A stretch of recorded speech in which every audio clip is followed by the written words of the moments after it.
On? It is Sunday morning. Welcome into the Locked On NFL Sunday morning show. We appreciate you being here live with us on Twitch, on Periscope, on Facebook, on YouTube, wherever it is that you're tuning in from. We appreciate you being here. We appreciate your support. And of course, don't forget to subscribe to the YouTube channel, follow the Periscope channel, the Twitter account, like the Facebook account, wherever it is that you're watching, show some love. And of course, you can always interact on the chat. As always, we are your host, Cody Roark, at Cody Roark NFL on Twitter, host of the Locked On Broncos podcast, and myself, Ross Jackson, at Ross Jackson Nola, host of the Locked On Saints podcast. Cody and I are here with you every single Monday through Friday, covering our respective local teams as local experts, but we are going to be joined today by local experts all across the network to break it down ahead of the Sunday morning action and the Monday night action tomorrow. We got all of it. We got a full slate coming up ahead. Cody, good morning, my brother. How are you, man? You know, Ross, I'm good. We are here. Week 6 of the National Football League. The season has gone by very quickly. We've seen teams rise. We've seen teams fall. And it's all led to us being here week 6. Some great games on tap for this Sunday of football. And very happy to talk about it with you and our avid listeners all across the Locked On Podcast Network, your team every day. Like I said, we got the local experts on the biggest stories around the National Football League here, Locked On NFL Sunday. Love it, man. It's always a ton of fun to be here with you on Sundays, but it's never just us. We keep, you hear us talking about these local experts. Let me tell you who's coming through on tap today. We've got John Hickman of Locked On Texans podcast, Tony Wiggins of the Locked On Jaguars podcast, and Luke Braun of the Locked On Vikings podcast. So we got a lot to get through today and a lot to dive in. And don't forget, you can always drop in the chat if you have any questions, anything that you want to bring up, anything you want to hear us talk about. And if we can get to it, we'll get to it. If you have any questions, anything like that, go ahead and drop those in the chat, or just simply say what's up and we'll get you up here on the screen as well. So we appreciate y'all for coming through and for being with us here today. Don't forget, we also have the National Locked On NFL podcast every Monday through Friday with several local experts covering the national perspective of the NFL all across the landscape. And of course, the National Peacock and Williamson podcast with Brian Peacock and former NFL scout Matt Williamson. Y'all saw Brian on here last week covering the 49ers ahead of a not so fantastic output for those guys, but it's all right. We love us some Brian. Sorry, buddy. I know it was tough for you in that game, but we will see those Miami Dolphins again this week. But there were some surprising games last week. What was the most surprising game from last week's slate for you in terms of the result, Cody? It's really tough to pinpoint. I think that there were a couple teams that didn't live up to the standard of beating. I think the Las Vegas Raiders probably had the biggest win of the week last year. I mean, not last year, last week in the National Football League. The way that they were able to beat Kansas City the way that they did, I mean, it was a high-scoring game. I mean, they scored 40, and Kansas City, they scored 32, and it was a close game. But the Raiders just physically beat down Kansas City in a way I don't think we have seen yet so far this season. Right now, I think can the Las Vegas Raiders, can they build on that? Consistency has always been the question about the Raiders, but they look like a tough football team. Kansas City, they're still a very, very, very tough football team. Oh, of course. And I think that was the biggest thing, is that the division play early on, that's a big win for Las Vegas, especially being able to go on the road and do that. That, to me, I think was the biggest upset, of the week. Yeah, absolutely. So remember a couple weeks ago, this is the question I told you off air that I wanted to ask you about on air. Remember a couple weeks ago, we talked about the teams that could slow down the Kansas City Chiefs. And we talked about maybe Tampa Bay. We talked about maybe Buffalo.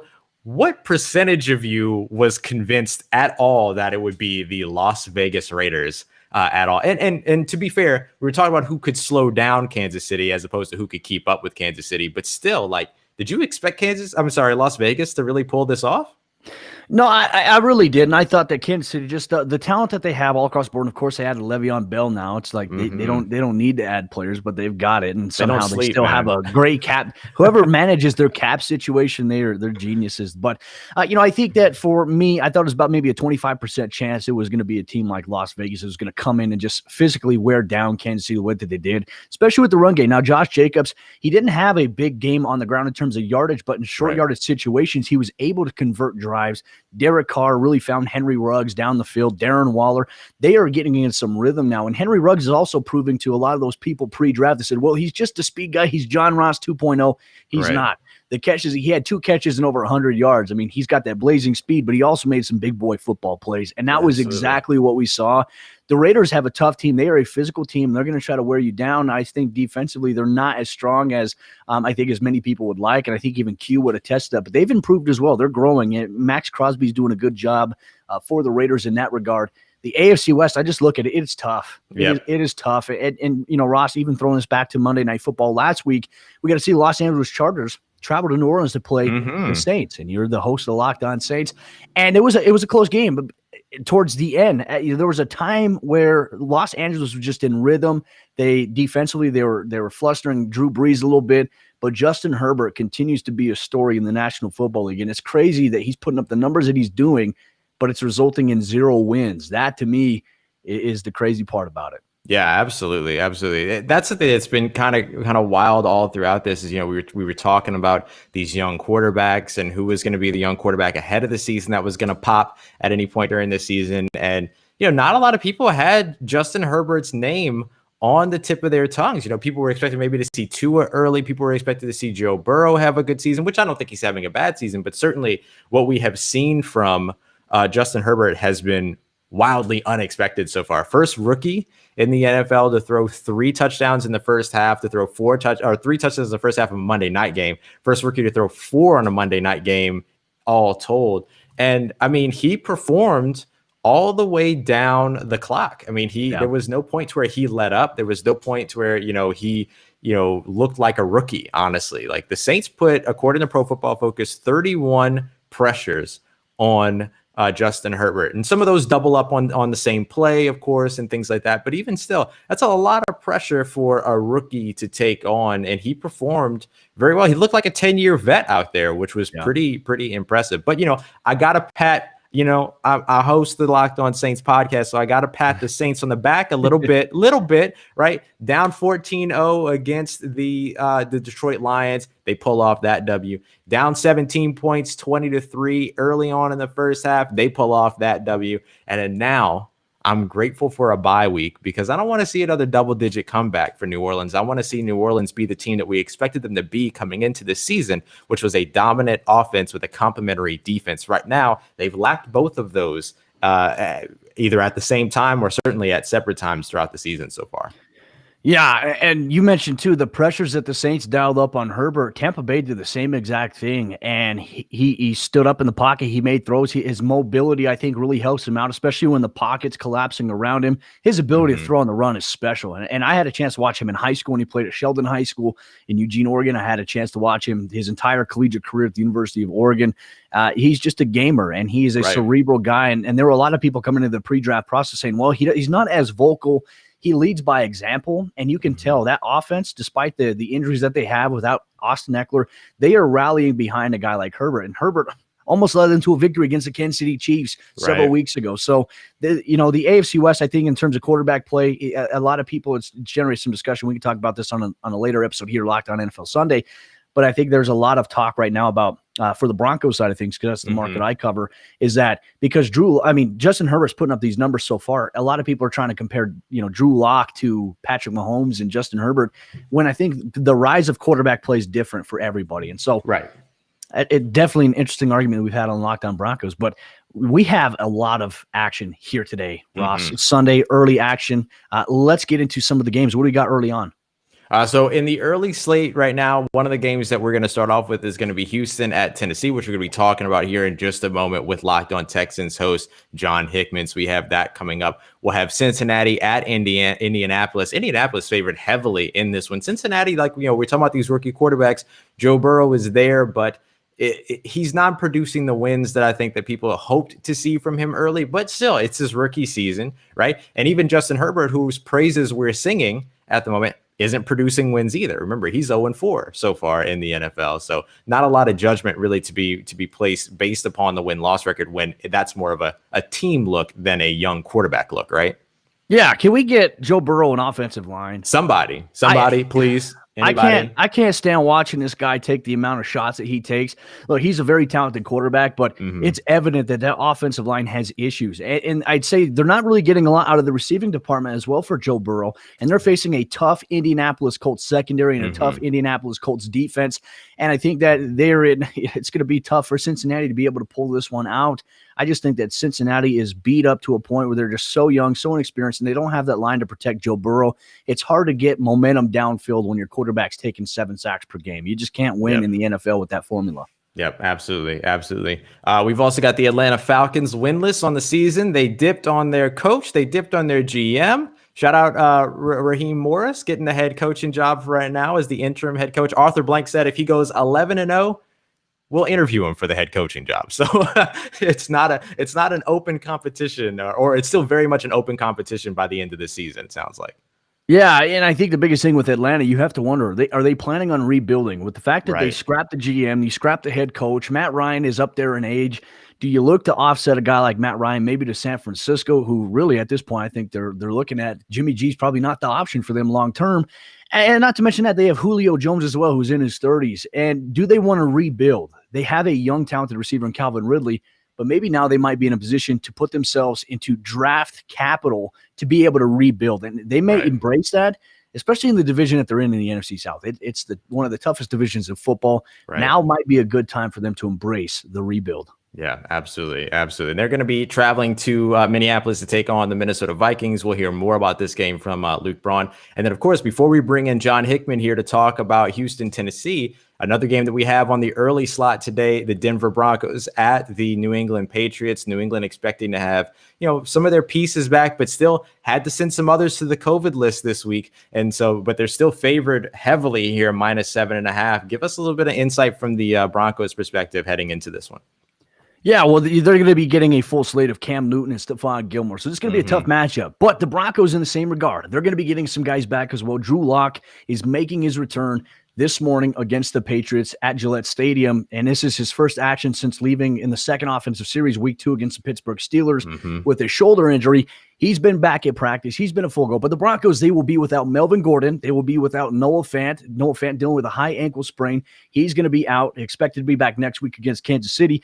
Melvin Gordon was out with the strep throat. He also had an off-the-field incident this past week with the DUI. The Broncos not expected to fine or suspend him. They're waiting for the NFL's decision, which could be up to a 3-game suspension overall for Gordon. So they're waiting to see how that process plays out. But they will get Phillip Lindsay back in this game, which is going to be a big boost to them offensively. And then they're going to ride the momentum with Jerry Jeudy and also Deshaun Hamilton and Tim Patrick. And you could see Albert Okwuegbunam, who is one of Drew Lock's favorite targets at Mizzou.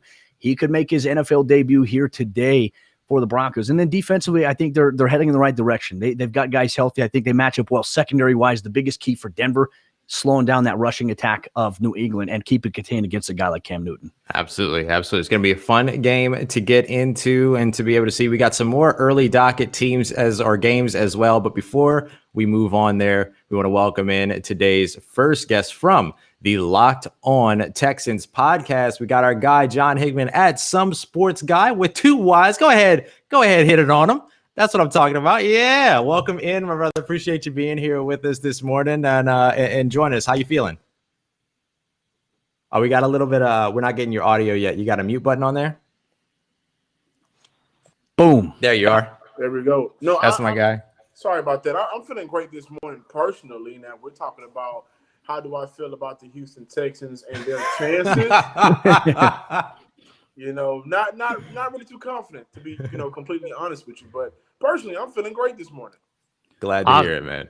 Good to see you, John. And obviously, you talk about the Houston Texans. You got their first win against Jacksonville, and it's just been rhythm for them this season. So much change within the organization. Bill O'Brien, he is out, and they're just trying to operate now. And so for you coming into this matchup, Tennessee, they had so much time off in between their last game on Tuesday Night Football, and what we were able to see from them, they controlled the tempo, they controlled the time of possession with the run game, and then play action with Ryan Tannehill. How do you think that this Houston Texans defense, where they're at right now, can match up against this Tennessee team, who may, they're coming off of a short week? Do you think that they could take advantage of that in any way?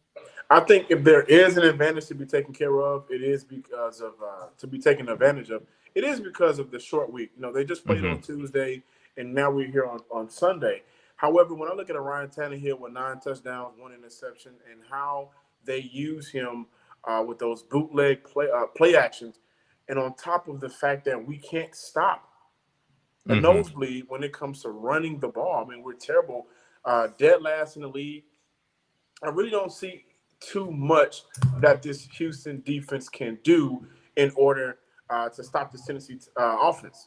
Yeah. I got to ask you, last week we saw a little bit of a rejuvenation hit this organization and hit this team on the field. J.J. Watt after the game tweeting, it's fun again, things like that. How important is that for this team that, despite those struggles, despite where they might rank in the NFL over the first 5 games of the season, moving forward, if they're having fun on the field, what does that bring to this team? Well, before I answer that, I want to say that Bill O'Brien was kind of like the song Contagious when everybody wants to sing. One person wants to sing everybody part at one time. Head coach, GM, play caller, and it just didn't work out. And now that he's gone, to answer your question, to have all of your leaders like J.J. Watt, Deshaun Watson, the veterans of this team, the rookies of this team, because let's say one thing about the rookies, they had a terrible offseason because they didn't have one, and they were thrown into situations, and now on top of a lot of drama, that's not fun, especially when you're coming from situations like a Jonathan Gennard, who we haven't seen this year, play at Florida. He's a winner. Ross Blacklock, he's playing for his hometown, and he's not winning for his hometown. So now that O'Brien is gone, and now that mess is out the building, it is happy to see our leaders have fun, because when you have fun, then you can play more instinctive. Yeah. Right? When you're serious, you can kind of get too focused, and a lot of the things that got you to the NFL, you're just forgetting about because you just don't like the guy that's coaching you.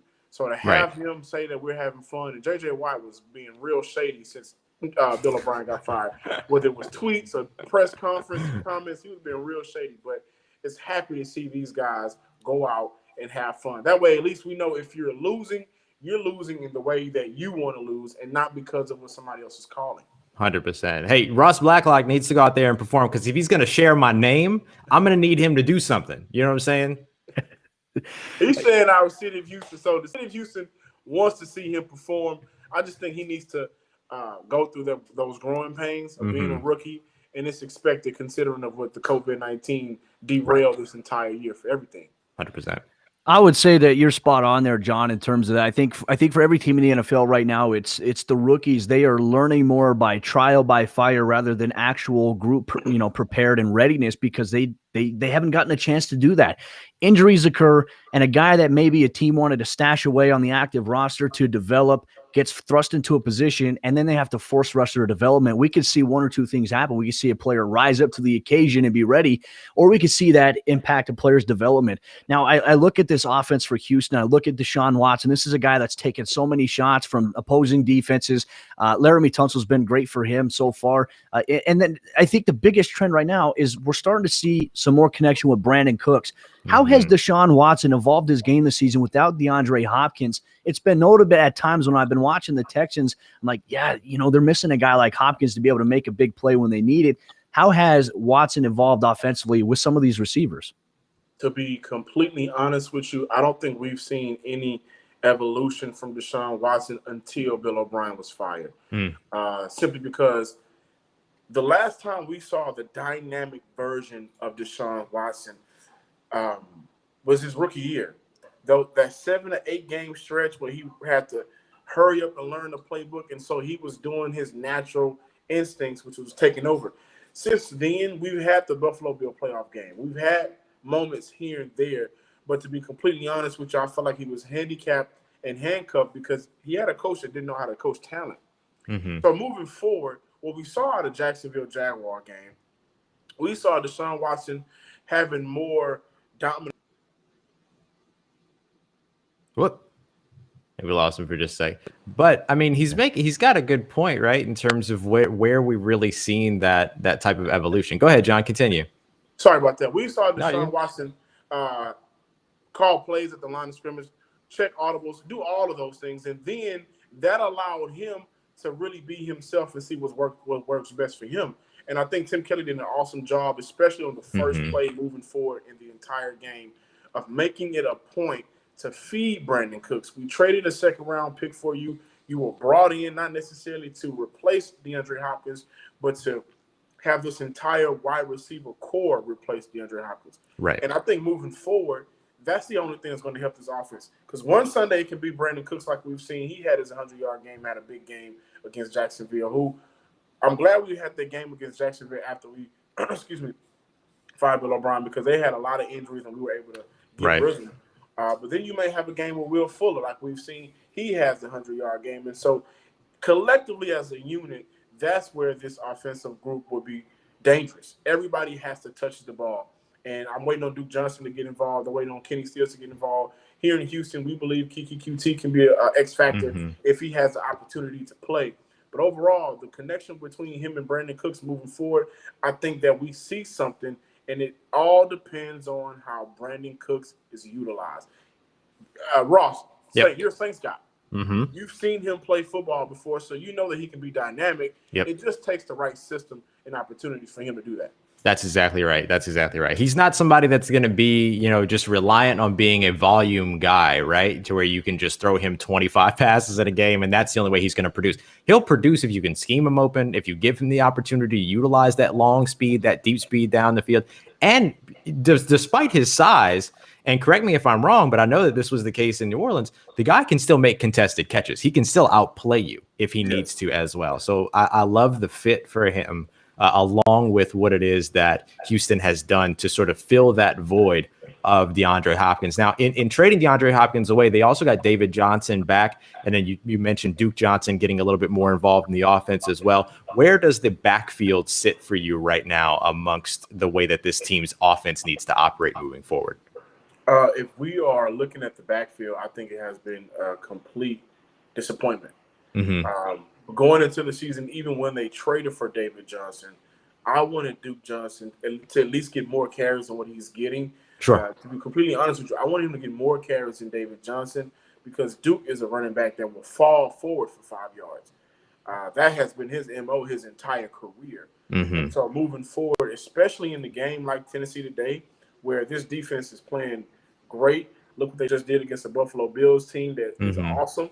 I want to see Duke Johnson get involved more because his skill set is phenomenal. David Johnson has been a disappointment, but it's not necessarily on him. Going into this season, second-year tackle Titus Howard, he didn't play until he stopped playing until November. So he missed 8 games last year, and as a rookie, that's huge. Coming into your second year with no OTAs, no offseason, not having the opportunity to get consistent rhythm with your quarterback and with the rest of your offensive line, that's very important. So that showed early on. But I don't think David Johnson is a running back for this group anymore because, at least I started, because it's just not there. And how they utilize David Johnson is just not there. Now, he did have 96 yards last week, but I also think that came because no Miles Jack. The defense with the Jacksonville Jaguars, who has some talent, no Josh Allen, they were just out. Moving forward, because I want to kind of get away completely from the run game in a sense, allow the pass to open up the run game, I think Duke Johnson is the running back. But until we see that, I won't have complete faith in what this backfield can do for Houston. Understood. And that makes sense too. I think that with the talents that they have, inserting a guy like Duke Johnson into the lineup and then allowing him to get going, I think that'll open things up for guys like David Johnson. And I think it's going to open up the passing game, the play action, and the quick hitting stuff. So I think, John, for me as an analyst, the one thing I'm looking forward to seeing is just after Bill O'Brien, right? After B.O.B., what is the team going to look like week in and week out going forward? If they show collective growth, do you think they keep the in-house head coaching search there, or do you think they're going to look outside of the box a little bit? Eric Bieniemy is on the market. Your quarterback has already publicly came out and said, I want that guy over there. That guy is making Patrick Mahomes' job a whole lot easier because how he schemes up plays, and also considering that in the course of my 4-year career so far, I've been hitting the head. I've had a punctured lung. I've had to take a bus because I couldn't get on the plane. I kind of want my job to be a whole lot easier. That's the man to go get. I think if Tim Kelly goes out there and he shows that he can be a very good OC or head coach in Houston, that's fine. That's perfect. But he still needs to be out the door. he's still a product of Bill O'Brien. Right. He still has residue from Bill O'Brien touching everything. And when you have this talent like Deshaun Watson, you cannot play with it for long because eventually it'll burn out. It'll burn out. That's why Kansas City was able to give Patrick Mahomes those 10 years because regardless if Eric Bieniemy is going to be there next year or not, Andy Reid is still there. Andy Reid will still make his quarterback job a whole lot easier. So, no, I don't think they need to look in-house. And it sucks because you have Anthony Weaver, who's a first-year DC, Tim Kelly, who's a first-year play caller. They were brought in and promoted in-house by Bill O'Brien, and now that he's going after starting 0-4, these guys are kind of in purgatory a little bit. Where do I go up? Do I go down? Is it heaven? Is it hell? And so they have to go out there and perform at their coaching duties. But moving forward, I don't think that you can promote in-house. Promoting in-house when you're not a winning organization doesn't necessarily work half the time. Yeah. Maintaining culture only works when it's a culture you want to actually maintain, man. I completely hear you. John, we appreciate you so much for joining us. Y'all make sure you check out John and his co-host Cody Davis over every single Monday through Friday on the Locked On Texans podcast. You can follow John on Twitter at SomeSportsGuy with 2 Ys. John, we appreciate you coming through. Enjoy the game today. Best of luck to you and looking forward to hearing y'all on Monday recap all the action. Best of luck to you guys and your team. I hope the Saints lose their next game. And hopefully we can see Jameis throw a few picks this season in one game. But until next time, you guys have an awesome Sunday. Thank you for having me on. Absolutely, brother. Take care. Stay safe. Oh, thanks, man. John. John's a good guy, man. Yeah. I think for the Texans in this game, look, Tennessee, they look powerful. The way that they beat you up physically on the defensive side of the ball. They're finesse guys on the back end of that secondary. And then not only that, the offense, the same strategy. They want to wear you down, beat you down physically, and then catch you sleeping on the play action. That's exactly their formula. And they do it out of 12 personnel. Literally, 12 personnel. They'll just line up 2 tight ends. They'll have 1 back, and it's literally, okay, play action, bam, and they find it. A.J. Brown gave them a boost against the Buffalo Bills. Tennessee's a tough football team, and I had a chance to see them up close and personal on Monday Night Football, Week 1 for the Broncos. They controlled the entire clock. The Broncos only had 1 offensive drive in Week 1 in the 3rd quarter, and that's because Tennessee, they controlled the tempo, time of possession.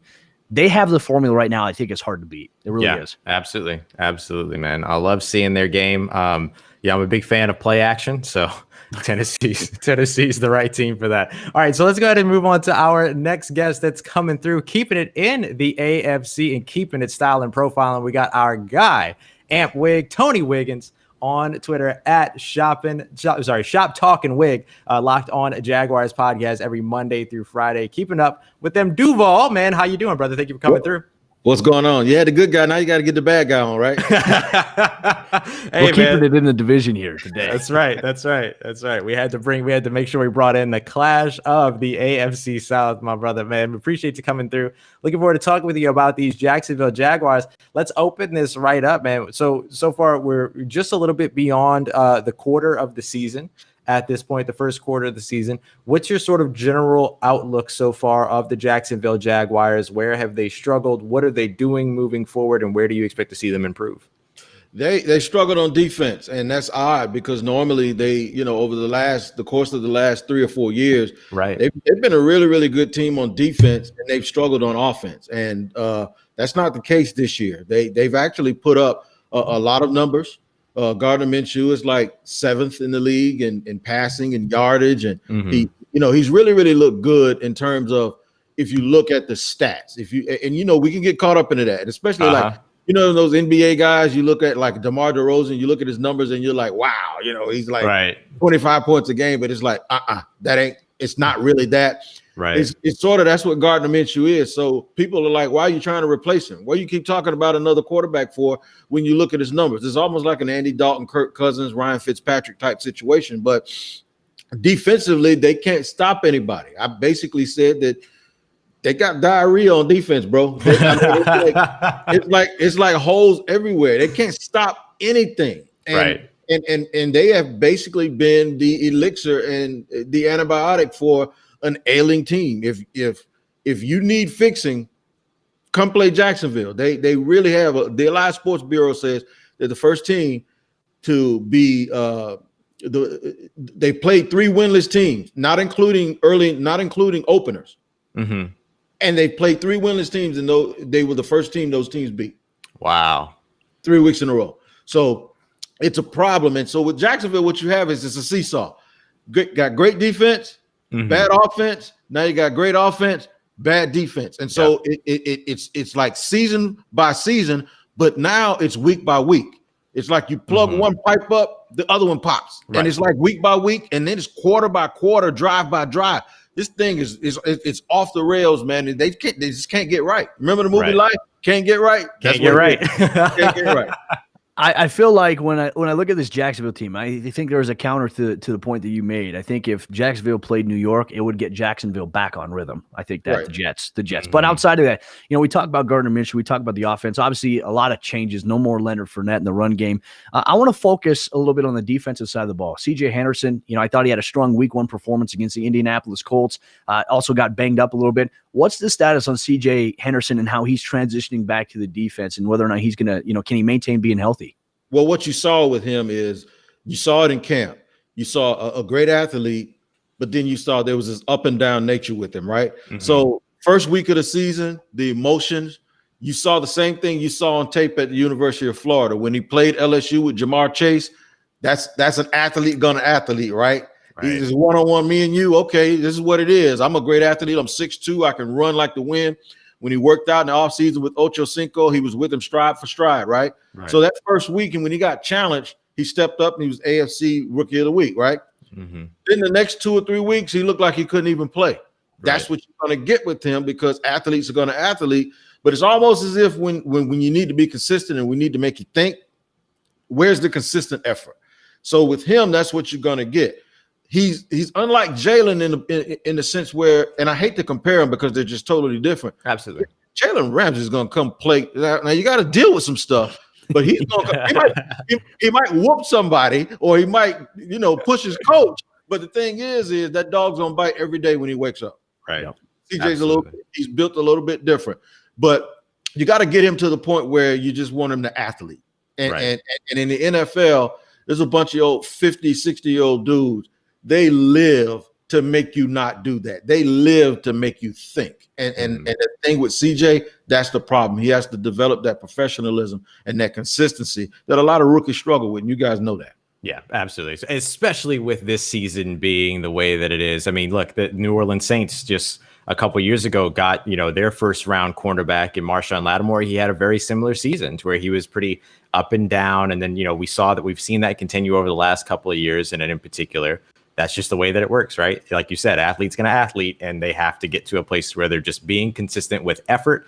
And then you see that with some players, you don't see that with others, but CJ so far has done a pretty good job there. Now, I got to ask you, you mentioned on Locked on NFL, you're one of the co-hosts of the Wednesday National episode. You were talking about Le'Veon Bell, and you had this great analogy about sometimes you put a Rottweiler in a good home, and then they perform, they're a much better dog than if you put them in a bad home, right? So I got to ask you, when it comes to the Jacksonville Jaguars, there's a culture change that's been going on now that guys like Jalen Ramsey have been shipped out. Are the Jacksonville Jaguars a good home in terms of attracting that new talent or additional talent from around the NFL as they continue to build over the next couple of years? I'm glad you asked, because I don't think the people that are creating that culture are going to be here to cultivate the culture. Interesting. So, and you know what? And this is just me, but a game like today, if it gets ugly, with especially what happened in Atlanta, they might not be here tomorrow. If it goes bad. So you can talk about culture all you want to. A buddy of mine, James Coleman, that does an analyst work with me here on a local affiliate, he says, you can have a bunch of lovable guys, but they're lovable losers. And if you saw in the Thursday night game that I tweeted out that I was at, they were down by 18 points and they were laughing on the sideline. Right. So you can talk about culture all you want to, but fans hate that kind of stuff. Right. Fans hate guys talking to their college buddies after the game when they lose by 3 touchdowns. So at some point, you can love guys. I'll give you a perfect example. Josh Allen. When guys left, Yannick Ngakoue was talking about his contract. He left. Josh Allen was like, I really want to be here. He didn't cast aspersions on the guys that left, but he was talking about how much he loves the city. Everybody said they wanted to go buy a Josh Allen jersey, right? Josh Allen has 2 sacks, and both of those sacks were kind of like gimmies. Yannick Ngakoue has 5. That's the same amount the entire team has. Guess what people are saying now? They want the guy in Minnesota back. Right. So fans will switch out on you so fast it's not even funny because they're all about results. Everybody don't care about how much y'all like each other and y'all cooking marshmallows and all of that stuff. the thing is with Jacksonville, and this is the thing, there's almost like when you're moving games to London and the national media, folks tend to think that there's something wrong with the city. And I said this Friday, there's nothing wrong with the water. This is a great place. I almost recorded this with my shirt off by a pool out here because it's 80 degrees. Ross told me later, Ross said, you better put a shirt on. You better put some clothes on. Don't be coming through here like that. It's 85 degrees out here, right? I live on the river. It's a great city, a great place. It's almost as if people think this is the land of the lost around here. And then when you land at the airport, you walk outside, there's a bunch of schleach stacks with glass eyes. Like something's wrong with Jacksonville. Ain't nothing wrong with Jacksonville. If you take what the product they've been putting on that field and you put it in Aruba, you put it in Denver, you put it in New Orleans, you put it in LA, I don't care where you put it. It's going to stink and it's going to be the same thing. London, I don't care. Football is football, right? Right. If you change the product, people will want to play here. I don't care. I don't care. If you change the product, this is all I got to tell you. 8 first-round picks in 10 years. One guy got a second contract, and that guy just got cut in Denver this week, and that was Blake Bortles. One guy got a second contract out of 8 top 10 picks in 10 years. One guy got a second contract. And that doesn't include Yannick, who was a 3rd-round pick. That doesn't include Allen Robinson, who was a 2nd-round pick. These dudes are all pros and Pro Bowlers. Those I ain't even including them. I'm talking about guys like Jalen Ramsey, Dante Fowler, Luke Joker, who's not even in the league anymore. This is what they've done. You build a house with a foundation, and then 3 years later, you're changing the foundation again. There's something wrong with that. Yep. I think you touch on a very important topic. For me, I have a lot of experience in football administration. I have a lot of experience in playing and coaching. And one thing I can tell you, too, as a coach, you mentioned the culture. You mentioned guys when they're down in the game, they're laughing, not paying attention on the sidelines. That's something that absolutely bothers me. I completely agree with you. I think that there needs to be a culture change.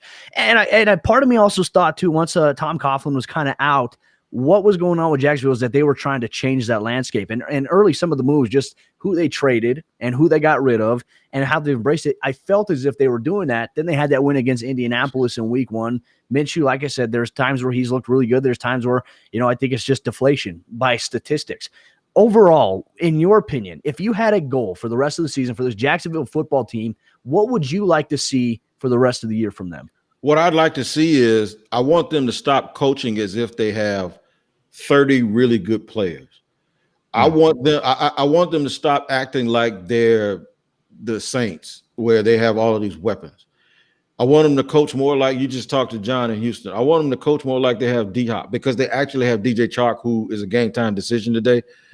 Last week, he had 3 catches and his body language was off. They have this rookie that is going crazy in James Robinson. And they gave him the ball 13 times. And then they had this inexplicable 4th down call where they tried to run to the short side of the field on a 4th down call with a direct snap, and they put Minshew out wide. All this gimmicky stuff. Here's what you have to do. Dude, you got like Laviska Shenault is a really good player. DJ Chark is like probably top 7, top 8. At least he's top 5 amongst young receivers, the Galladays and all of those guys. Milk your dudes. When DeAndre Hopkins played against Jacksonville and he had Jalen Ramsey lined up against him one-on-one, they still threw at him 15 times. You know what I'm saying? I don't care who you put Deion Sanders on him, you're throwing at him 15 times. Go to your horses. Stop acting like you got all of these toys. You don't. You have to play to your strengths. And the thing is it's just like it's almost like a technical center, bro. It's like every single week, you're doing something that you shouldn't do. And then this is one thing they're really good at. They're really good at coming out and being articulate about what doesn't work, what they did wrong. And that transparency is great. The press conference is great on Tuesday where they own up to it, right? Right. But at some point, you have to realize it's not about how good you are and how articulate you are at explaining what you did wrong. It's about winning games. Right. At some point, that transparency is fine, but pretty soon people get sick and tired of hearing it. Raheem Morris was very good at talking. Gus Bradley was very good at talking. They ain't working no more as head coaches. Right. Ed Hockley, you remember how good Ed Hockley was as explaining stuff? And then remember that one time in Denver he screwed up when they played San Diego? You're bringing back the Jay Cutler throw, fumble. Right. Oh, my goodness.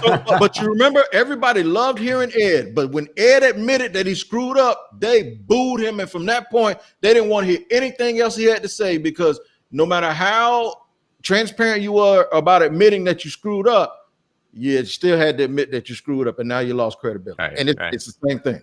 Yep. And then the next step is fix it. Don't come back to me next week and tell me the same things all over again that you messed them up. Tony, we appreciate you for coming through, man. Let me get your Twitter handle up here one more time, at Shop Talking Wig. Y'all go ahead and throw my man a follow on Twitter. He's always bringing the heat and setting it on fire, man. We appreciate you coming through. Locked on Jaguars every Monday through Friday. Tony, thank you very much for coming through, my brother. We'll see you soon. Enjoy the game today. Thank you. Hey, those in the Duval area as well. If you need your hair lined up, man, Tony does a great job. He's a barber too, man. He's a jack of all trades. He's like Taysom Hill without the liability issues in terms of the offensive rhythm. Yeah, he ain't gonna fumble on you. He ain't gonna fumble on you. You can hand him the ball wherever you need to. He will take care of you. I love it, man. I love it. And the thing that I love about Locked on Jaguars is that barbershop persona. Or not persona, but that barbershop personality plays through all 30 minutes every single Monday through Friday, man. Just an absolute blast. Love it. Appreciate you once again, Tony, for coming through. We're going to go ahead and jump into our next guest, but here we go with our Sunday afternoon games. We only have 2 Sunday afternoon games today. We got 9 in the early games. We only got 2 in the afternoon slot. And then, so it's going to be real interesting. But, I have a personal vested interest in the success of the NFC North today, as our good friend here mentioned that most Saints fans are going to be NFC North fans today, because you have all these NFC North teams taking on NFC South teams while the Saints are on a bye week. And there is absolutely no exclusion to this at all. And so I'm really excited to bring in our next guest, very good friend of mine, actually, because we co-host the Tuesday episodes over at Locked On NFL, the national show every Monday through Friday. Luke Braun of Locked On Vikings, at Luke Braun NFL on Twitter, covering the Vikings every Monday through Friday. Luke, good morning to you, man. Thank you for coming through. How are you? Hey guys, what's going on? Happy to round out this little tour of sadness you got going on. We're getting there. We're getting there, Luke. It's definitely, I think, some of the teams, that we've had on, obviously Houston, we talk about Jacksonville and Minnesota. I think Minnesota has been one of the biggest surprises this year. I think with expectations coming into the season, hasn't quite lived up to the bill just yet. And when you look at your Twitter timeline, Luke, you feel the sadness. You feel the sadness week in and week out. You shouldn't do that. It was tough. It was really tough. At Luke Braun NFL. Well, last Sunday, the Vikings, the Seattle Seahawks, Sunday Night Football. It was a fun, physical matchup, except for the end. If you're a Vikings fan there, you got to see Russell Wilson connect on 4th down. And ideally, Luke, when you look at this Minnesota Vikings team, what is the biggest theme for them so far this season? Because when I look at them on paper, I feel as if I see moments where they have these highs, and then it's like a roller coaster. They have this steep drop, and then it's just a constant roller coaster. What is the theme so far of Minnesota this year? Well, yeah, they've adopted the identity of Kirk Cousins. They used to have an identity, I think, of like a Stephon Diggs, where you fight and you claw and you keep upbeat even in the worst of times. And they don't have Stephon Diggs anymore. And I think the personality of the team is that of Kirk Cousins, where you can play 55, 56 minutes of quality football, be one of the better teams out there, and then the other 4 minutes are bad enough to undo it all. And they've had way too many catastrophes if you saw that Sunday night game, like that third quarter meltdown where they give up 21 points in less than 2 minutes of game time. Mm-hmm. That's inexcusable. They had moments like that. They started out absolutely just dreadful against Tennessee in week 3. And then they fell apart at the end there as well. Lost that game by a point. And if you look at the Green Bay game week 1, that game was entirely a catastrophe. And the other thing is Mike Zimmer did not have this team ready to play. Mm-hmm. I look at the Vikings tape and then looking at the Falcons tape to prepare for this game. The first couple of weeks, they look the same. It's just like a poorly coached team, and they're pulling out of that. And it just kind of looked like they really needed a preseason, but Everybody else didn't need a preseason. So that's been my biggest criticism of a coach that I'm a huge fan of. I'm a big Mike Zimmer guy, and I think he's pulling out of it, and he's made tweaks to the scheme that I think are working really well. But coming out of the gate as slow as they did is pretty assailable. They just weren't ready to play, and everybody else was. So what's your excuse? Right. Yeah, man, that can be very frustrating, of course, especially when there's high expectations coming in to a season. I have to ask you because I of course have a vested interest in a certain wide receiver that's running for the Minnesota Vikings right now. There was the big offseason move with Stephon Diggs heading to Buffalo, but Minnesota goes out and they draft a young wide receiver out of LSU, go Tigers, and they get Justin Jefferson in the building. And one of the biggest concerns about him was, can he play on the outside? We saw him run a lot from the slot in that Joe Brady, Steve Insminger system in LSU. How has he fared so far in the different roles that he's had to play, and what's the confidence in him and his development moving forward? Yeah, I think there's a lesson we can learn from Justin Jefferson, which is there are more years than your last one. Because in his final year at LSU, he played mostly out of the slot. I think he only took like 8 snaps from the outside or something like that. His sophomore year, he played plenty on the outside. It's just the way that LSU decided to approach the offense in 2019. So he played plenty on the outside in his sophomore year. He was fine doing that, and that has borne out. He's been fine, even good on the outside, and he's been really, really good in the slot. So yeah, it's been working out great. He is, I would say, like the second most explosive receiver in the league. Unfortunately, the most explosive receiver in the league is Stephon Diggs, which kind of bears out the prediction that, you get rid of a guy like Diggs, it's going to be hard to replace him. Hopefully you can, use that first round pick, get a wide receiver that can do something for you. But it's not going to be Stephon Diggs. And I think that that's kind of borne out to be true. I think things would be better if that were Stephon Diggs, but I'm certainly not going to complain about Justin Jefferson. Sure. Well, I got a question for you too in terms of how it relates to the Broncos. In a sense, Gary Kubiak now over in Minnesota, some of the trends that I've seen with Minnesota's offense, it kind of reminds me a little bit about Denver. Not in 2015 when the Broncos went to the Super Bowl. They were dealing with a quarterback who was aging, who was struggling with that transition, trying to mesh what Peyton Manning knew versus what Gary Kubiak knows and wants. We're starting to see a little bit more of the inconsistent struggles a little bit with Kirk Cousins. Do you think that has something to do with the system, or do you think that that's a trait relative to where Kirk Cousins is at so far? I wouldn't touch the system. I've had a couple of critiques about Gary Kubiak's play calls in certain situations, but I think that would be true of just about any team.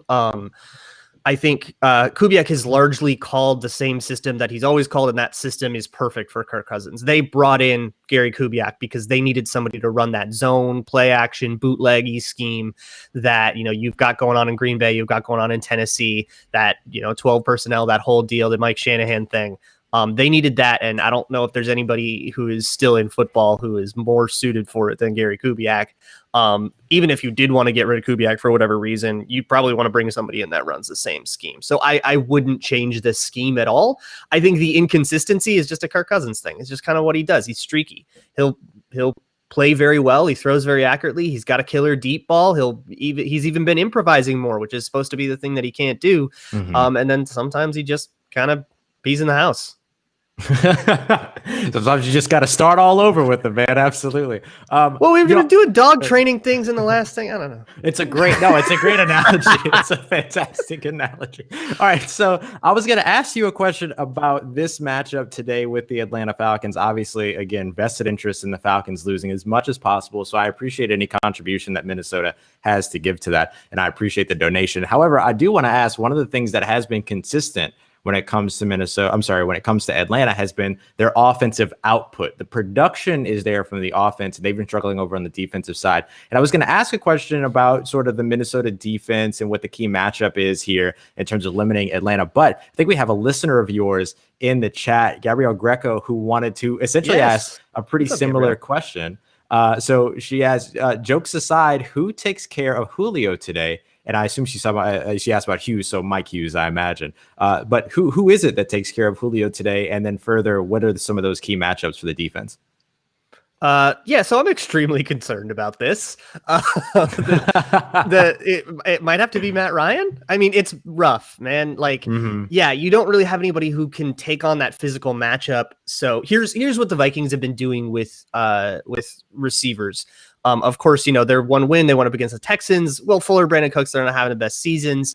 Last week, they actually kind of took care of DK Metcalf, but they haven't been shadowing. So it's not necessarily a 1v1 matchup where you go, okay, we're going to put Hughes on, we're going to put, Cameron Dantzler on this guy. I think they had Dantzler on DK Metcalf a lot, but that's the Seahawks choice. The opponent's choice, the way Mike Zimmer or the way a lot of defenses do it. If you don't have somebody to shadow, then you just play sides and it's more simple, right? You don't have to worry about how your alignments change when you're on this side of the field or that side of the field. So that's one fewer mistake you can make. And then you just say, all right, I'm the right cornerback, and whoever they put on the right, that's who I'm covering. And so it's more simple, but the disadvantage is now the opponent gets to decide who goes up against who. So I imagine the Vikings will do that. I don't think they have a shadow corner. They'll probably be doing that all year. So there's not going to be like a matchup. What you have to do is you have to play good cover 2. And they've been playing a ton of cover 2, which is one of the only coverages where you can make sure that cornerbacks never have to carry somebody all the way down the field, because that's how you're going to get absolutely torched when your cornerbacks are rookies that didn't have a preseason.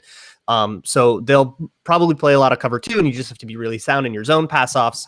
And if you can pass Julio Jones off to the safety and let the safeties do the hard part, cover Julio Jones deep. I'd rather have Harrison Smith on that than Jeff Gladney.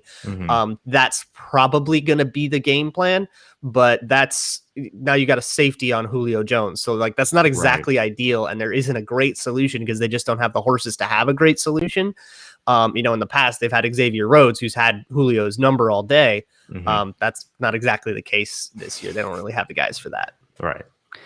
I think it poses an interesting matchup too, and also I'm a big football terminology guy. So you mentioned a cover 2 defense. Well, against a guy like Julio, your corners, they can't play head up; they got to play outside leverage. And if Julio Jones extends upfield past 8 yards, there's no threat coming out to that flat. That corner's got to play underneath technique now with the safety up over the top, and so it's almost kind of like a shell, which is great. But one thing I've noticed, too, with a lot of defense have been running cover 2 this year, they've been allowing, I don't know why, but cornerbacks have been allowing that outside release from the wide receivers. You absolutely 110% cannot have that happen, because that creates that open spot where a quarterback can just fit it in between the corner and the safety in that perfect window. We call that a cover 2 fade. And that, to me, I think is going to be an interesting adjustment. Can the Vikings defensively, can they show a little bit of a disguise? They can play cover 2 out of 5 yards off, outside leverage, or you can play inside, but before the ball is snapped, make sure that cornerback moves to the outside, hands on, reroute, eyes to number 2 coming out to the flat, and then being able to react there. But I think that for Julio, I think that's where Atlanta's going to try to scheme things up a little bit, being able to try to attack a cover 2 defense. So that, to me, I think how the Vikings adjust is going to be a big key. Yeah, everybody's been trying that throw against the Vikings. That's because they've been running so much, that, what's that John Gruden call it, like a turkey hole throw? Yeah. And I think the plan for the Vikings is Anthony Harrison Smith get over there, and they do get over there pretty quick, so I don't know if, they do a lot of disguise and coverage. They always have. They'll have guys, line up off they'll have like Harrison Smith line up on the line of scrimmage. It looks like single high. He'll sprint to his landmark as soon as the snap cadence happens. And then suddenly it's a too high shell. So they do work in plenty of disguises, but when it comes to like covering the weaknesses of cover 2, part of it is that they play a lot of man techniques, the man match principles when they do cover 2. Part of it is their safeties are just real rangy. So you have a guy like Anthony Harris, he can cover a lot of parts of the field, and that means that the landmark for the corners to pass off or to, where they're actually going to start playing their underneath technique can be that much further up. And it's just that much less ground that they have to cover. And you can kind of adjust things like that because you have safeties that are so good at this. You can kind of, that goes a long way to helping to cover up the problems with the corners. Absolutely. Luke, always a pleasure to talk to you. We will speak again Monday night because we'll have a busy slate of a pair of Monday night games to recap ahead of the national Tuesday episode of Locked on NFL. But if you don't want to wait until Tuesday to hear the fantasy more, forum. And the fantasy for, we have a lot to cover through, and I'm sure we'll come up with something to try to make other fan bases mad, as we so often do. So we'll have a lot of different stuff going on. But if you don't want to wait until Tuesday to hear Luke again, go and check him out on the Locked On Vikings podcast every Monday through Friday. Follow him on Twitter at Luke Braun NFL. Enjoy both the joy and sadness of some of these teams' timelines, because I know mine is a mixed bag sometimes, for sure. Exactly. I follow too many national people, so it's like everybody's like enjoying their college game, and then like there's too many Vikings fans going like, should we tank? I love it. Luke, thank you so much for coming through, man. Enjoy the game today. Stay safe, and I'll holler at you again soon. Cheers. Luke's got to take it easy on Chargers fans. I felt like those Chargers fans, they might have gotten the pitchforks and the torches out last week after that. Yeah. Hey, my man. Hey, this is my guy. He just moved to Colorado. He coaches high school football. Previously living in California, does a phenomenal job with coaching kids.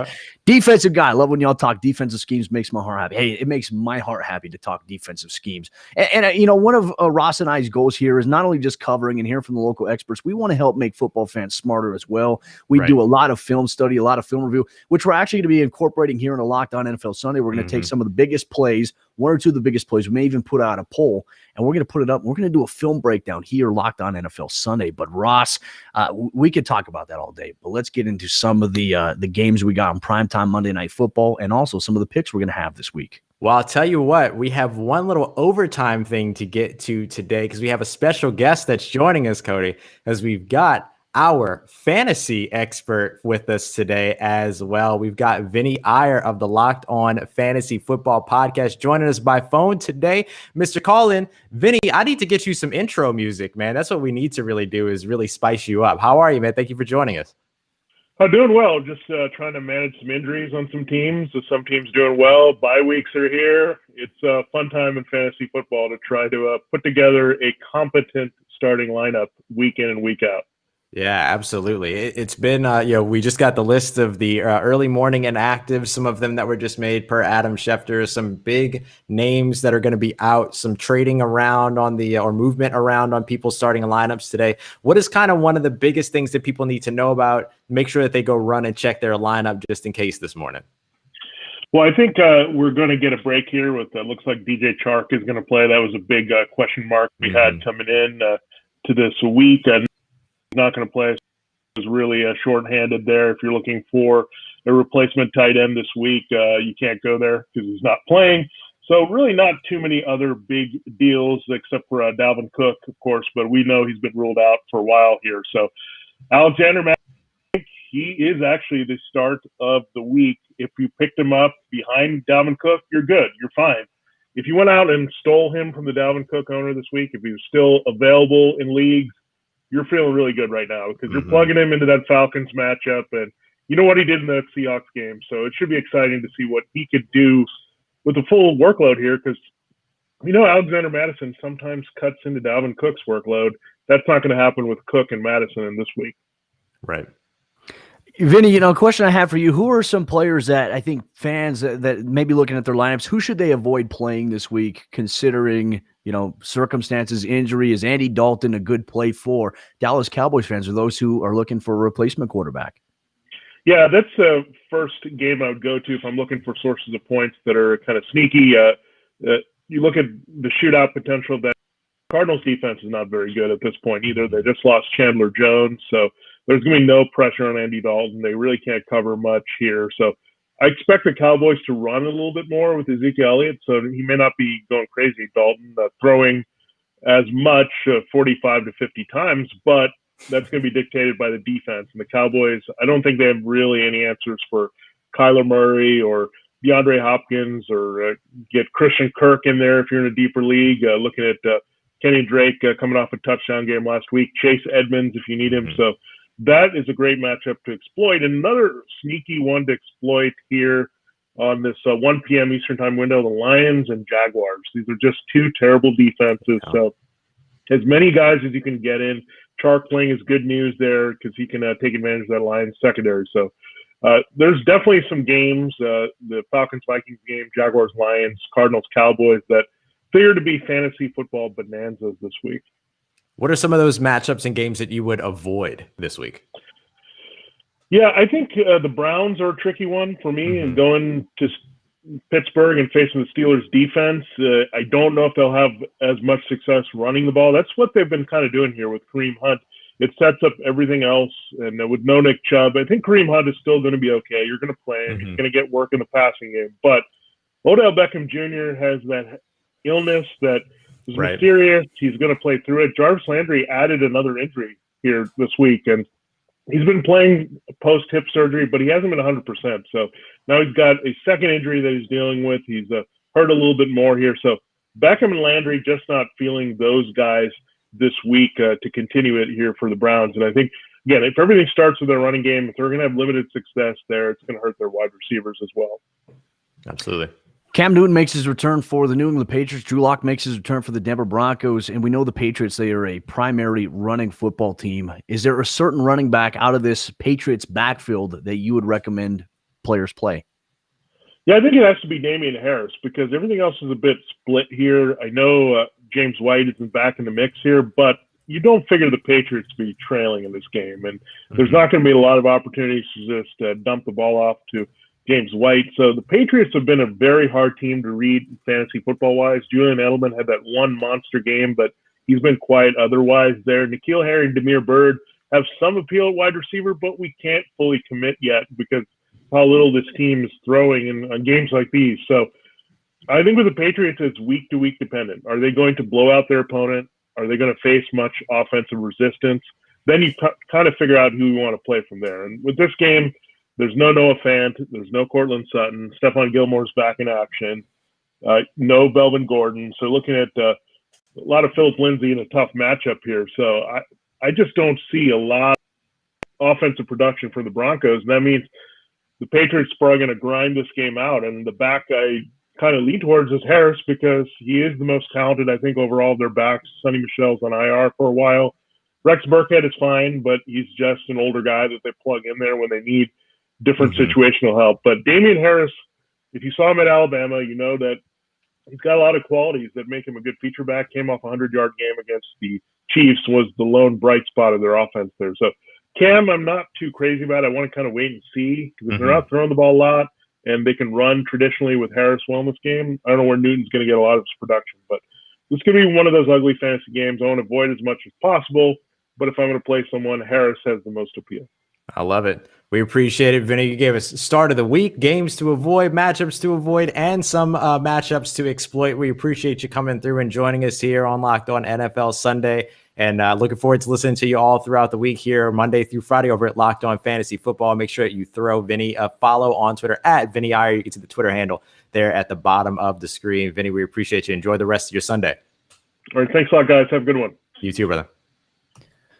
Fantasy is rough this year. I feel like for me, a lot of people have asked me, hey, how are you doing in fantasy? To me, because of the COVID climate that we're seeing, I avoided fantasy this year because, and as we've seen, just so many guys in and out constantly. It really, I wonder how fantasy football sites are adjusting for players that unfortunately, they're healthy and they maybe get put on the COVID list midweek. How does that work? How do they? It's just rough. Or if a game gets postponed, like we've seen. How does it work for that? So it's rough here for fantasy, but Vinny's got the best insight, I think, out of anybody in the industry when it comes to who to play, who to avoid, because he does a lot of great work there. And you get it at Locked On Fantasy Football every single day on your favorite podcast provider. But Ross, we got some picks coming up here. Time. What are our focus weeks this week? All right, so the couple of things that we have, let's start off with a couple of the Sunday early games that we're going to be talking about here. We mentioned this one a little bit, talking about the Cleveland Browns, their situation, OBJ dealing with some illness. Of course, no Nick Chubb, Jarvis Landry adding more over there. We've seen a lot of offensive output from Cleveland, but they're going to be heading to take on the rival Pittsburgh Steelers within their division. Pittsburgh at home favored -3. Big game here for the divisional matchup. Yeah, I mean, I think Pittsburgh's going to take this one. Their defense, the way that they're one of the best defenses against the rush this year. And as Vinny had mentioned, too, Cleveland really sets up a lot of their offense off of the run with Kareem Hunt and Nick Chubb. Obviously, Chubb is out of this matchup. Baker Mayfield's got bruised ribs. He took some shots in the game last week overall against the Indianapolis Colts. And I just think that Pittsburgh is too much. They're getting into a rhythm offensively, though I'm eager to see how they respond without Deontay Johnson there. They do have Juju Smith-Schuster still, and they also have Claypool, who 4 touchdowns last week. I just think that the Pittsburgh Steelers are going to be too much for Cleveland this week. Yeah, I cannot name one rookie prospect going into this season that I was more wrong about than Chase Claypool, and I absolutely love it. He has been lighting it up, and he has been a big part of why that Pittsburgh offense has continued to produce and continue to churn. I'm going to take Pittsburgh here as well. Hard to believe in Believeland when they can't get their players on the field for right now, but I'm not out on them for the season at all and by any means. Yeah. Let's jump over to our first NFC North, NFC South matchup, the Chicago Bears at the Carolina Panthers. The Panthers at home, but favored only -1 here. This is a really interesting matchup. Both of these teams surprises right now so far this season. What are you looking at for this game? Chicago defensively, they are stout. They are strong. They have one of the best secondaries right now in the National Football League. They have one of the best pass rush. Khalil Mack, he likes to hip flip big offensive tackles. That was incredible, by the way.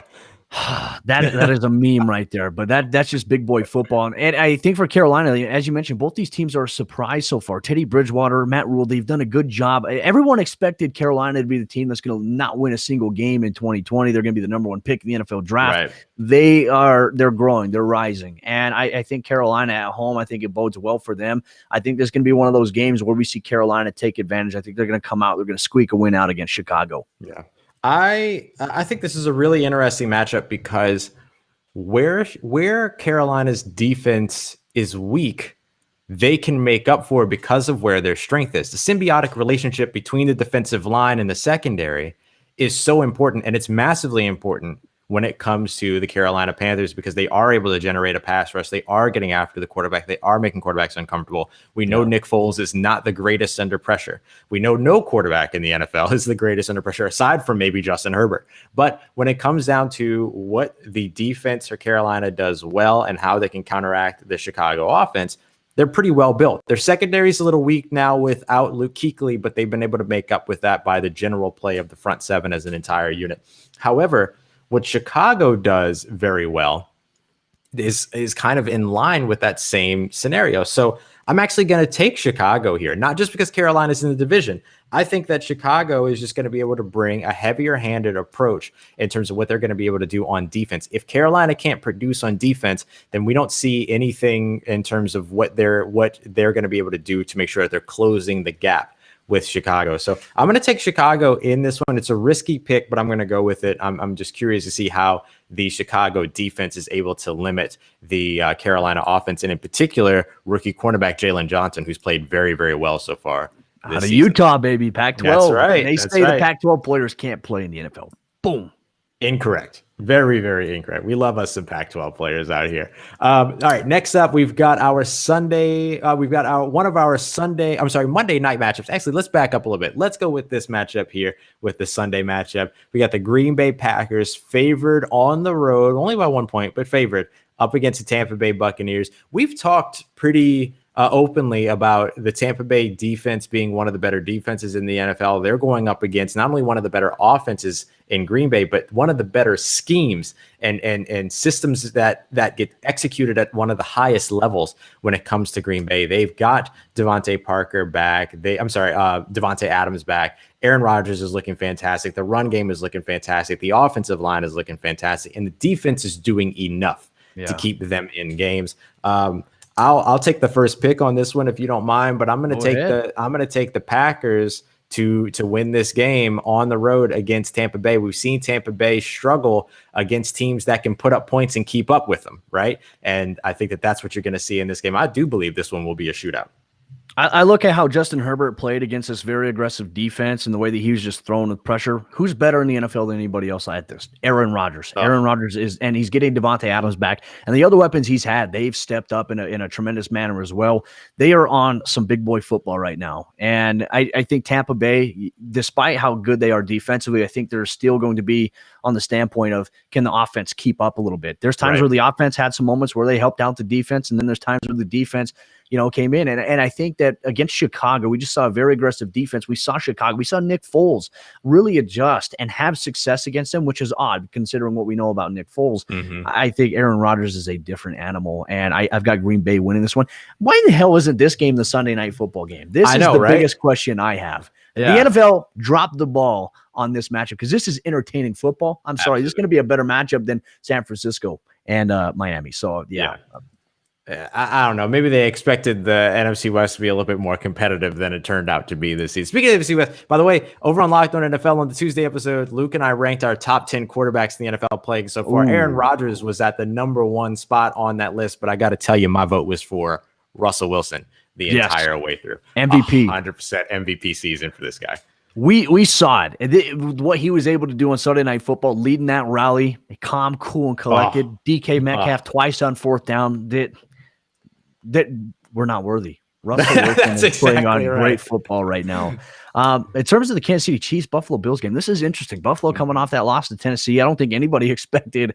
I thought Buffalo was going to win that game because we saw the draw. But you know what? For the Tennessee Titans having an additional 2 weeks of practice, even though they're not supposed to, it paid off for them. Obviously, we're having some fun here. Kansas City, I think they're going to try to rebound. I just think that they can put up points against Buffalo's defense. And I think that Kansas City is going to get back on track on this one. Yeah, I mean, both of these teams coming off of disappointing losses. Which one feels like the team that's going to be most likely to rebound? The simple answer to that question is Kansas City. So I am with you 100%. But I am looking forward to seeing these two quarterbacks go back and forth with one another, because I think that's going to be a fantastic matchup and a matchup we're going to be watching into playoffs for the next few years, hopefully, because these guys have been fantastic. Buffalo is looking like a whole new offense with Stephon Diggs there. And so it's been a lot of fun watching both of these teams. But, forgive me for putting my faith in the team that won the Super Bowl last year and has outperformed any other team for the most part that they've come up against. Yeah, they're going to find a way to put up points. And Josh Norman, they're going to go after Josh Norman. Look, Josh Norman, unfortunately, is going to be the next meme for the next 5 months here around the NFL world. I've already seen it. RKO jumping off of the Hell in a Cell steel cages. You're going to see all that stuff. So, I just think that Buffalo, they just don't have enough defensively, I think, to keep up with Kansas City. Yeah. And Buffalo offensively, they're fun to watch. Josh Allen is making them fun to watch. And I've been wrong about Josh Allen as well. He has grown so much in 3 years. It's crazy the amount of growth. He's an outlier when it comes to that. Yeah, absolutely. He's been outstanding. And we're going to close out with the Monday night game. This is a really interesting matchup. We have the Arizona Cardinals. We got Kyler Murray favored -1 at the Dallas Cowboys. Dallas, of course, dealing with just a pretty heavy heart at this point with everything that happened with Dak Prescott, but they're moving ahead now with Andy Dalton as a part of that offense. They've still got some weapons there. As Vinny Iyer predicted, we'll probably see a little bit more of a lean into the run game, which is something we've been asking about for a couple of weeks here. Where do you go with this matchup? For me, this is a really tough one for Monday night. This is a fun matchup. Just a big blow for Dallas losing Dak the way that they did. I mean, I think everybody in this entire country, felt for Dak. I know the Cowboys are at the butt of a lot of jokes, especially on national media, but you really kind of felt for him in that situation. You want him to succeed. You want him to get the bag. You want him to come back and succeed in Dallas. Yep. Arizona, defensively, they're having a hard time stopping people. I think that's where the Cowboys have the advantage offensively with all the weapons they have with Ezekiel Elliott, Gallup, Amari Cooper. I think they're in a good position in this game to be able to put up points. I think Arizona could put up points as well because Dallas's defense is not great. This could be a big-time shootout. This could be a game where we see the over being 60 overall for this game between both teams. And I think that's exactly what we're going to see. We're going to see an entertaining matchup. My biggest question is, can the Dallas Cowboys contain Kyler Murray? I don't think you can contain him. You can only hope to try to stop him. Yep. And it's going to be hard to do that. DeAndre Hopkins is going to be a big guy. Andy Isabella, when DeAndre Hopkins sees a lot of attention, has emerged for them as well offensively. So really looking forward to this matchup. And nobody's talking about Larry Fitzgerald as much this year either, which is crazy. It's always been DeAndre Hopkins and Andy Isabella, Kyler Murray. We haven't heard Larry Fitzgerald's name too much, but that means he's just off in the background. He's putting in the work. He's grinding. He's still producing. So I'm going to take Arizona in this one over Dallas. Yeah, I'll tell you what. There's a little bit of disrespect being put on this game with the over/under is actually right now set at 55, and I'm going the over on that. I probably would have went the over on 60, which is kind of where we expected it to be. So a little bit of disrespect on this matchup, but no need for that because this is going to be a lot of fun. This is an all offense, no defense game in a way, and I'm gonna take the veteran leadership on this one over the young talent. I'm not saying that there's anything, with Kyler Murray or anything like that is deficient by any means. He has been absolutely outstanding. But you look at the teams around the NFL whose quarterbacks are their leading rushers, and Arizona has been on that list for most of the season, and that's not what you want to see from your quarterback. It's not what you want to see from the share around your team. I'm going to take Dallas on this one, which might be a bit of a surprise pick, but I'm going to go with. I'm going to ride with Andy Dalton. I'm going to ride with the veteran leadership here and just the massive offensive weapons. They can strike from anywhere on the field, and I really, really look forward to seeing that. And let's see how much respect we end up putting on Andy Dalton's name when we come back next week. And just for the record, Dak Prescott will be and should be in Dallas moving forward through the rest of his career. Yes. Just seeing all of this, everything that went down. They love him. He loves them. He loves the city of Dallas. I don't think that guy's going anywhere. He shouldn't. He deserves to get paid. He's been playing phenomenal. It's unfortunate the team around him hasn't been able to keep it up defensively. It's been a big letdown. If their defense can hold up and Dak Prescott plays the way he's been playing, they're going to win games. They're going to be competitive. They could win that division. I mean, that is one of the worst divisions right now in all of football, surprisingly enough. But yeah, obviously just really hoping for Dak. And I know there are a lot of players like Von Miller that want to reach out to him, but obviously they know what it's like to have an injury like that, to be sidelined. They want to give it some time before reaching out. But Dak looks like he's in good spirits. He's going to begin the road to recovery, and we're going to see him back in 2020. Hopefully it's with Dallas. Absolutely. Absolutely. Cody, always a pleasure, my friend. That has been another edition of Locked On NFL Sunday, our weekly Sunday morning live show to get you ready for the NFL action throughout the weekend. We're so grateful to be able to do this every week, and we're so grateful to also be able to host our own shows Monday through Friday. You can catch Cody over at Locked On Broncos Monday through Friday, covering the boys in Denver, and then you can get myself with the boys in the black and gold at Locked On Saints every Monday through Friday as well. We appreciate y'all as always for coming through. And Cody, always a pleasure, my friend. It always is. And like I said, if you guys want an in-depth pregame show with the local experts on the biggest stories, Locked On NFL Sunday should be your go-to every Sunday. We are live 11 a.m. Eastern Time, 9 a.m. Mountain Time, and 8 a.m. Pacific Time on your favorite providers, whether it be Periscope, Facebook, Twitter, Twitch. We are everywhere for you guys, and we want to bring in exclusive in-depth coverage, breaking down the game, X's and O's, the details you don't get on the pregame shows that turn into, I think, in my opinion, lately, they've been trying to be more entertaining than anything. We keep it football. We keep it real here. Locked On NFL Sunday, your team every day.